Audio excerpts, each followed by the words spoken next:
চলে এসেছি রাজশাহীর বিভাগীয় বৃক্ষ মেলায়। মেলার কিছু কিছু অংশ আমি এই ভিডিওর মাধ্যমে আপনাদের সাথে শেয়ার করছি। তবে সেখানে অনেক গাছ ছিল যা এই ছোট্ট একটা ভিডিওর মাধ্যমে শেয়ার করা যাচ্ছে না, সেই কারণে আমি একটা লং ভিডিও আপনাদের সাথে এই চ্যানেলেই শেয়ার করব। আপনাদের যদি ভালো লাগে তাহলে সেই ভিডিওটা দেখে আসবেন। এখানে এত পরিমাণের গাছপালা যে কোনটা থুয়ে কোনটার দিকে তাকাবো সেটাই বুঝতে পারছিলাম না। এখানে দেশি বিদেশি ফুল ফল বিভিন্ন ধরনের গাছ আছে। এখানে অনেক পুরানা অ্যাডেনিয়ামের গাছ আছে যেগুলো দেখতে আমার কাছে অনেক ভালো লাগছিল। এরকম অসংখ্য ক্যাকটাসের গাছও আছে এখানে। এক নার্সারিতে এক কোয়ালিটির গাছ পাওয়া যাচ্ছে। এখানে বিভিন্ন সাইজের আর বিভিন্ন কালারের অ্যাডেনিয়াম গাছ ছিল। আপনারা গেস করে বলেন তো এই গাছটা কত বছরের পুরানো হতে পারে।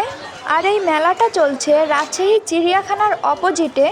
আর ভিডিওটা যদি আপনাদের কাছে ভালো লেগে থাকে অবশ্যই চ্যানেলটা সাবস্ক্রাইব করবেন। এই ভিডিওটা এই পর্যন্তই। আল্লাহ হাফেজ।